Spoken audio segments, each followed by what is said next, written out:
Shekoli, Nerioliwis, Skanagoga, Skanago. Just said, greetings, what is the news? Are you with peace? I am with peace in Oneida. I hope you are doing well. Thank you all so much for your week 4 responses. I learned so much from each and every one of you per usual. Been loving the group me responses and that meditative reflection that everyone had a chance to do with Mother Earth, with nature, which Chief Oran Lions would consider an extension of ourselves. What we do to nature, we do to ourselves. Love the response. Xiao, bringing up ICWA and intergenerational trauma, talk about intergenerational strength and resiliency and the connections you made there. Really appreciate that as well too. And when you're making the connections with the Malay ethnicity, minority race in Singapore, really appreciate that, just those connections that you're making and you're learning. And I really appreciate you, Bessie, as well too.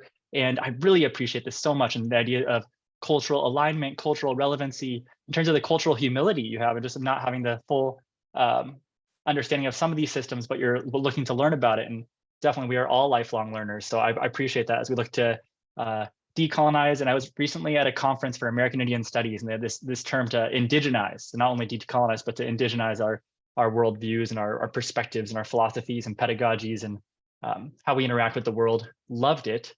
Sylvie, always appreciate your perspectives. Great breakdown of videos there. Really appreciated that a great deal, and the connections you made there and the responses, particularly the Susie Miller video as well too. Jackie, phenomenal points. And what you're bringing up about ICWA is spot on in this case right now before the Supreme Court, Brackeen versus Holland. And yes, that is extremely influential. As many of you probably know about it. If you don't know about it, currently before the Supreme Court is this case involving Indian Child Welfare Act and whether it is constitutional or not. And this comes from a court case from, I believe, a case from Texas, and it was arguing the people arguing against ICWA were saying that under the Equal Protection Clause of the Constitution, you're unfairly putting apart a different ethnicity of people. Through this argument, it undermines and completely ignores the idea that Native peoples as sovereigns, as dual citizens of members of their own nation state, not just being members of an ethnicity, but being members of their own nation, of nations within nations, of separate independent nations. And Alana made the response spot on, this idea of Gibson Dunn, which we'll show here in a minute as well too, for those who don't know, have taken on the case of Brackeen v. Holland pro bono, and they've been an organization that has worked in cases that have gone against the rights of Native peoples, oftentimes for settler colonialism, to extract different resources, whether this be oil, things of that nature as well too. And in doing so, trying to really dismantle Native people's rights for access to more resources. Taking the case pro bono as well too, in doing so. So this case is not really, it's really so much more than just about Indian Child Welfare Act. It is about sovereignty of Native peoples. If ICWA is overturned, this could therefore have the potential to overturn Native peoples with the freedom of religion, if it undermines Native peoples as like their own separate, distinct, being members of their own nation, having that citizenship and rights. But it could undermine that. It could undermine just tribal sovereignty in general. It's a terribly slippery slope in terms of protecting sacred sites and things of that nature. So there have been amicus briefs and different friends of the court, these different statements and different words of support that have been put forth to show how important really ICWA is. How from the 1970s, American Psychological Association was made a statement to Congress saying, or it wasn't to Congress, it was just from studies in general. They were saying how we recommend that Native children go with Native families for their own psychological development, their own well-being. So it has a great history in terms of people when we talk about the issue. But Brackeen v. Holland, amazing points there and amazing responses. Great learning as well too. Really always appreciate learning from you, Alana, as well too. And powerful, as you just acknowledge, educate and honor those own blood memories you're dealing with in terms of your family going through the Mount Pleasant Indian Industrial Boarding School, where your great-grandfather was forced to attend. Similar memories or experience, those blood memories from like my relatives who had been there. So I appreciate you naming the ceremonies and the ideas of dealing with that intergenerational strength and resiliency and love that also goes within us as well too. So excellent responses as always, and really appreciate your insights. Love the video, Brandy, and I appreciated you breaking down the different videos and your responses, reflections and reactions, your takeaways there. Really appreciated that. Yours as well, Rebecca. I appreciated that too. Your breakdowns of the different videos and responses. Thank you very much for sharing those. Always appreciate your insight. Zachary, love the points you're making there as well too. And just the power of peacemaking, restorative practices.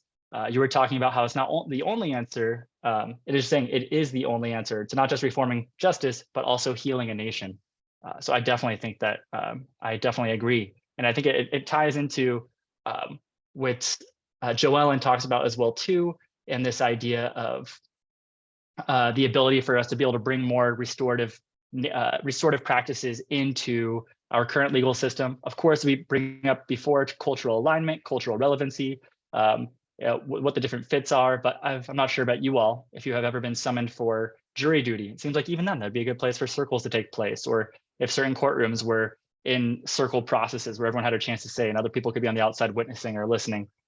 Just how we reframe those dynamics and our structures. I think that is definitely, as Danielle Sered says, until we reckon, until we change the system, will be as far as we get. But if we want to reconstruct and put forth different ideas for healing, restoration, and peace, as Archbishop Desmond Tutu says, there is no future without forgiveness. So I love that. Ainsley, AJ, appreciate your responses so much. Appreciate the breakdowns as well too. Thanks for taking the time to look at the article as well too and put your responses. Samuel, thank you very much for talking about the So and Yazi and Zion reading as well too, talking about the Navajo Peacemaker Court System. Thank you for sharing that as well too.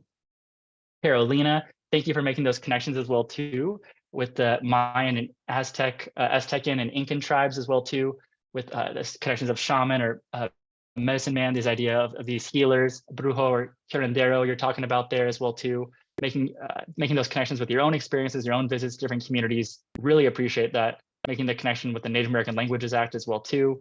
And absolutely, Joellen, I appreciate that. Your final takeaways there, that circles need to be more humane. We have all heard the phrase hurt people. Well, I'm sure also healed people heal people. Are you kidding me? That's some beautiful, profound work. Invitation, not an obligation, but if you wanted to, sitting up nice and tall, taking the deepest breath of love you have had all day, breathing in some love through your stomach, breathe in some love. Exhale some love. I think of Haudenosaunee peacemaking. I think about Chief Oren Lyons talking about this idea of meditation and gratitude. And a lot of things I try to live my life that way, of living in a restorative way.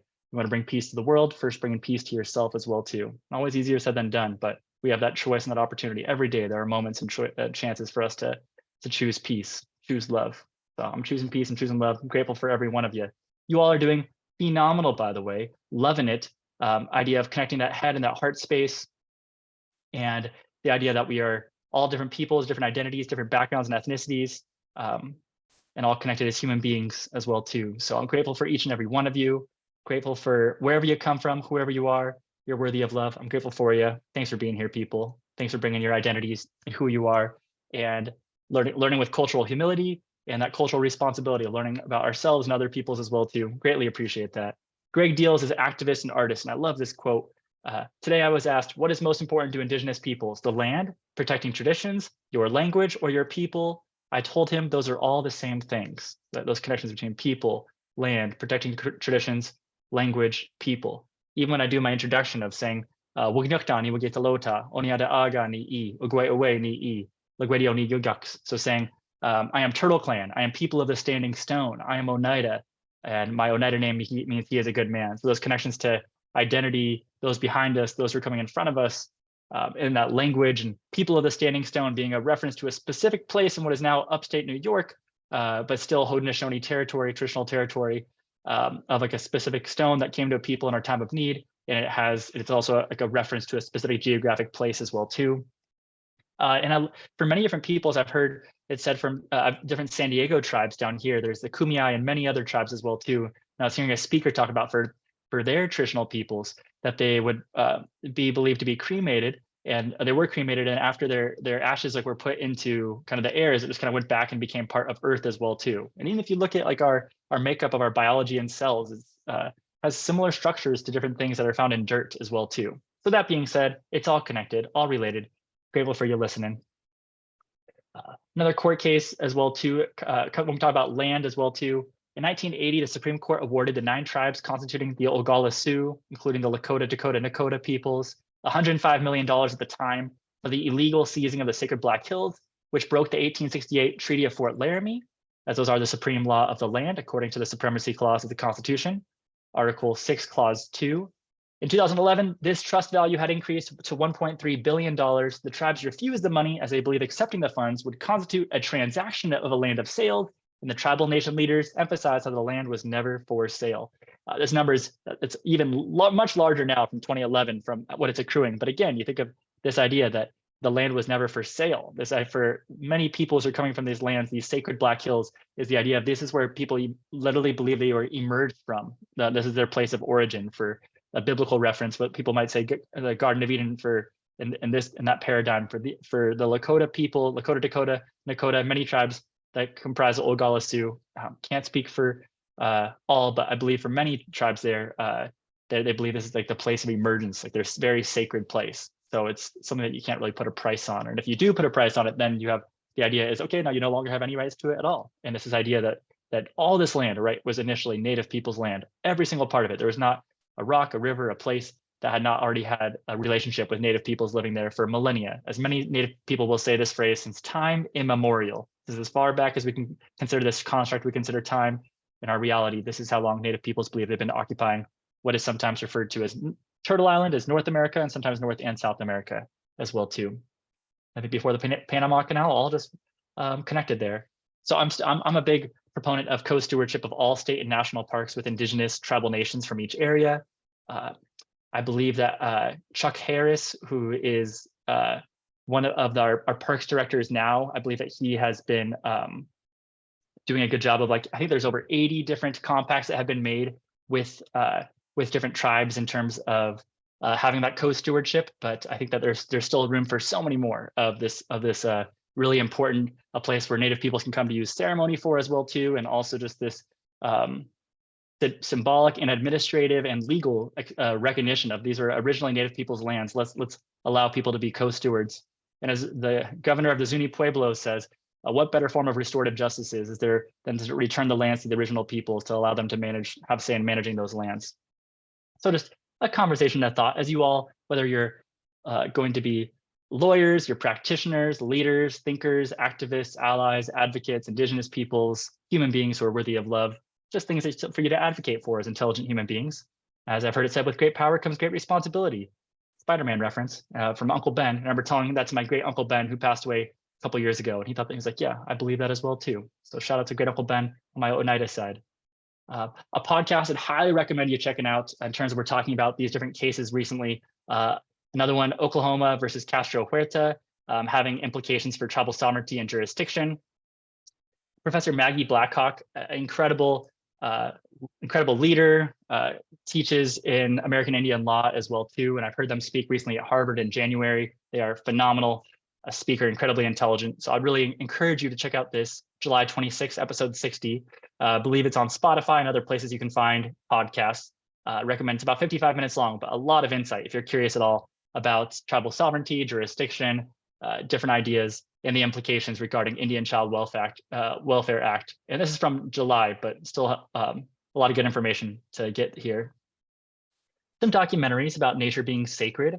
Sacred Planet here, for those, if anyone has access to Disney Plus. One that I would highly recommend here, In the Light of Reverence. If you're looking at the legal perspective in terms of how this applies to Native tribes that are still trying to, and still are carrying out these ceremonies in sacred places, many of which are so sacred that if you tell someone exactly where it is, and it's no longer sacred. So trying to be like very protective of these really spiritual, in tune connection with Mother Earth, and then how it's being pushed upon by developments, by laws, and whether it's tourism or development. So I'd highly recommend, if you have a chance to check out this one, almost make it required. But if you get a chance, please check out In the Light of Reverence, available on Vimeo. You can look up it as well. Your week 5 reading, it's continuing on here with the Navajo Nation Peacemaking, Living Traditional Justice. So as been pointed out before, is maybe not everyone is completely well-versed in Dene culture, and I do not pretend to be an expert of my having lived that life expert myself, someone who's a lifelong learner alongside each and every one of you. But I encourage you to check out the reading as you're opening your hearts and minds, connecting those and learning. When people act as if they have no relatives, it really brings in this core idea that this is like one of the biggest insults, as it's talked about by the author in this chapter, of when you say that someone has no relatives, and this idea that we are all related in different ways, in perceptions of justice. And I've heard it said here that justice, like beauty and like art, is in the eye of the beholder. And that's a pretty powerful concept as well too. And I definitely resonate with that. Some week 5 videos right here. Love this one, hard watch, but powerful watch. Prolific the Rapper and A Tribe Called Red, Black Snakes. And it has in here, it's a music video, and halfway through it has this actual phone recording that happened between an activist that was there at Standing Rock, which was it was a protest that was happening in 2016 and 2017 against the Dakota Access Pipeline that was being built through sacred areas and sacred sites. It was initially supposed to go through Bismarck, North Dakota, but the residents were like, no, we don't want it there. So they put it in the sacred sites of the Lakota, Dakota, and tribes that comprise them. And my understanding that they asked, oh, when developers first came, like, oh, where are your sacred sites? So some of these elders and different people, they like pointed out where these sites were, thinking they would be protected. One of the first things the demolition crew does is like destroy these sites and say, okay, there's like no longer any sacred sites here. Now we can just continue moving through. I was only at the protest for a day. When I was there this is in 2017 in January, just like a few weeks before the camp ends up getting raided. But as it's going there, I remember there was a standoff in November 2016 as well too, which you'll see in the music video, where unarmed people were being fired at with rubber bullets and with like mace and pepper spray, fire hoses with water, and also like these like bean bags. And I remember one of the protesters, they asked me, have you ever seen a rubber bullet? I was like, no. And then they put it in one of my hands, like, this is what they're shooting at us. So have you ever felt like the bean bags they shoot for riots? I said, no, I have not. And they put that in my hand. So this is what that's what they're shooting at us after that. And so once they ran out of that, they used the BBs that go inside there. Like that's what they shot at us after that. So some really heavy things, but important things. And this is just one example. There's also what's going on right now is the Enbridge oil pipeline going through what is now Minnesota and the traditional lands there, which also violates treaties as well. There's also in Hawaii this telescope that is trying to be constructed there. However, the indigenous peoples of the lands are asking to not be developed on these sacred hills as well. You gotta listen to some other messages as well too. Russell Means about our relationship with Mother Earth. Chief Oren Lyons talking about how that the laws and the values of like the laws of Mother Earth and the laws of nature, you can't change those. That way you can't like make some legislation or just like put pretty words like the laws of nature will prevail. And he's been talking about climate change and taking care of Mother Earth since the 1960s. And he very humbly would call himself a runner that would speak on behalf of the other sachems, who are also known as chiefs for the Haudenosaunee, appointed by our clan mothers for our traditional system of governance as Haudenosaunee peoples. But he would talk about climate change being a very real concern. This is him addressing the United Nations. So you can hear his chilling remarks and reminders. But as he talks about, the fight is not over. We are still in it. It's a good time to see what we're made of and to protect Mother Earth. And we can do it. Let's do what we can do. And if we don't succeed, say Mother Earth will prevail as it has all the time in the world. So eventually, if we eventually are no longer here as human beings, that the Earth will eventually renew again. The Navajo Water Lady talks about in the Dene Nation, it's estimated approximately 1/4 to 1/3 of the residents do not have access to running water. And that comes from different developments from the state and the federal government at the time of Native peoples not having a say. Many Native peoples weren't able to vote until 1965 with a Voting Rights Act. Before that, it would be 1924, Native people were given citizenship to the United States. But a powerful hero, human being, the Navajo Water Lady, bringing resources to the Dene Nation, as water is life, as our bodies, I believe, are around 60% water and our planet's around 70%, if I'm not mistaken. So water is life, very important here. An optional unit, talking about this National Day of Mourning, which oftentimes is referred to as Thanksgiving. I've heard it now referred to on my tribal nation as Native American Heritage Day. But there's just an optional unit for y'all to explore in terms of different perspectives on how this day for the Wampanoag people was really the beginning of a story. And what would continue after that would be genocide and the purposeful destruction of a people's or culture. And you can hear some of the people who are descendants of peoples talking about this and why it's recognized since 1970 as its National Day of Mourning, and recognizing Native people still being here and what we have been through as well. Circles in general, some people are more familiar, some people are not, and appreciate you all being here, lifelong learners. I also am a practitioner, and I also work at the University of San Diego's Center for Restorative Justice Training, where we'll do lots of trainings from people who are not just for Native peoples, predominantly is for everybody, predominantly non-Native groups that will be training there and doing different things. I'm always using, I'm learning it as a Native practice. I always approach it from this practice as I'm sharing it with others. These are 3-tier systems. Maybe you've heard of it before, maybe you have not. These are different approaches to using circles and restorative justice, their capacity for it, just in one framework, not limited to, including this. The idea of a tier 1 is to build and strengthen relationships. I've heard it said, building community, that you're having circles before you need circles. It's a great time to have circles, that ounce of prevention is worth a pound of treatment. That if you can have people working in a way where they're listening and hearing each other with respect, they are much less likely to want to go and cause harm against someone. If I can hear their story and humanize them and connect with them, I'm much less likely to try to cause pain to this person as well, as one theory and mindset idea. Definitely hear that as well too. I go out, I'm about to get on a plane tonight to go to upstate New York, next to the Akwesasne Mohawk Nation, the largest Native American public school in the nation, where I work with the middle schoolers at Salmon River there, and also sometimes with the high schoolers and sometimes the elementary schoolers, teachers and staff. And when I'm traveling, I'll use my wooden eagle feather. And so whoever's telling it cannot tell a lie. Everyone, you're listening as intently as you are when you're speaking, doing a lot of community building. And sometimes we'll also do conferencing, which is stage 2, or tier 2 it's referred to. And this can be to respond to conflict, repair harm, restorative circles and restorative justice conference.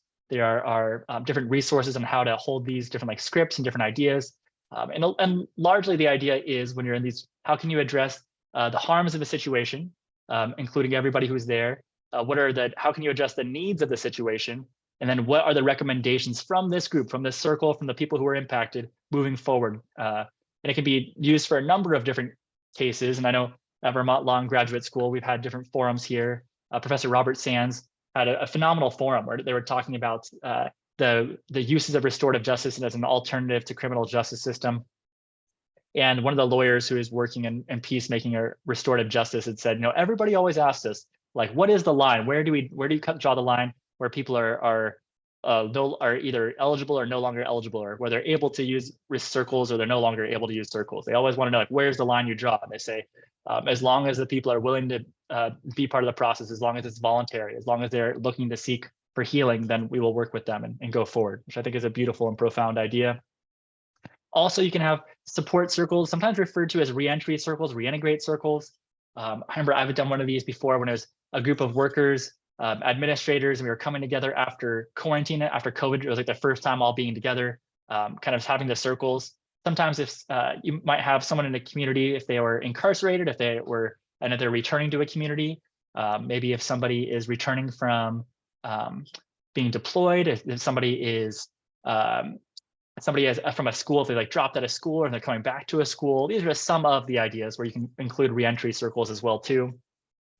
Just an example, you can use community circles. With my growing up, we use them with my family every time it was someone's birthday, and we still to this day do this, where everyone will be in a circle, like at a dinner table, and everyone will go around in a circle and talking about a memory or something that they appreciate about that person. That's one of my fondest things, memories I have around my birthdays, and I love my family and I love our support. So love you, family, love you a lot. Some Indigenous film or TV recommendations, including but not limited to some other ones as well too. We've talked about this a little bit. Reservation Dogs, talk about Rumble, Spirit Game, Pride of a Nation, a great one about power of lacrosse and the healing for a nation, healing for our world, as lacrosse is coming to San Diego this summer in June. So I have my name in the hat for announcing. I've done some announcing, so hopefully, fingers crossed, I can be part of that or just be witnessing it. It's very exciting. Some other videos as well too. John Trudell, this documentary on YouTube, highly recommend that one as well too. Really good, really a lot to learn from John Trudell. Some Indigenous video games for anyone out there if you're looking to see more culture insights. This game here is called Never Alone. It's phenomenal, by Upper One Games, the first Indigenous-owned video game development company. The game was created by over 30 different Inuit elders, Alaska Native peoples, elders telling these different stories. The game is told in this Inupiaq, in this Inuit language, and it's told with English subtitles, but it's through the traditional language. Beautiful game, highly recommend it. You can get it on a number of platforms. It's probably like a 6 to 8 hour playthrough, but it feels like a meditative practice to me. I'll literally cry when I play the game. It's very beautiful. Another one here is Maluka, and it's a portion of Maluka's earnings will be donated for the strengthening of the culture and the preservation of the Sierra Tarahumara. So using video games as a way of restorative justice by bringing those funds to help build up a community as well too in a creative way, and acknowledging, educating, and honoring along the way. Oh, love that medicine wheel idea. I've heard it stand for many different things, and I've heard it stand for the different colors of red, black, white, yellow being human beings. I've heard it described as the connections of the mental, spiritual, emotional, and physical, the parts of us that make all of us. I've heard it described as the 4 directions, and I love this insight as well. This notion that ideas that seem completely separated and different, even the idea of east and west. I'm out here in California, but if I went west and I kept going west and I kept going west, kept going west, kept going west, I'd eventually meet up with any of you on the East Coast, and I'd eventually meet me back where I'm at exactly I am now. I would eventually go back and meet me where I am now. So even things that seem so separate and disconnected are actually very much connected and related. And Prolific the Rapper, you'll see in the music video, talks about every group of human beings shares the same stars. And if the Earth is not your mother, are you from Mars? Great question. Love it. That being said, people, you are a human being who is worthy of love. Yawanko, Kunolukhwa Nugiwa means thank you, I love you. Until next time in Oneida. As DJ Felly Fell would say on Power 106, a hip hop station in Southern California I would listen to growing up, he would say, if ain't nobody loves you, DJ Felly Fell loves you. To which I say, if ain't nobody loves you, Dr. Reed loves you. Thanks for watching. Take care of yourself. All the best.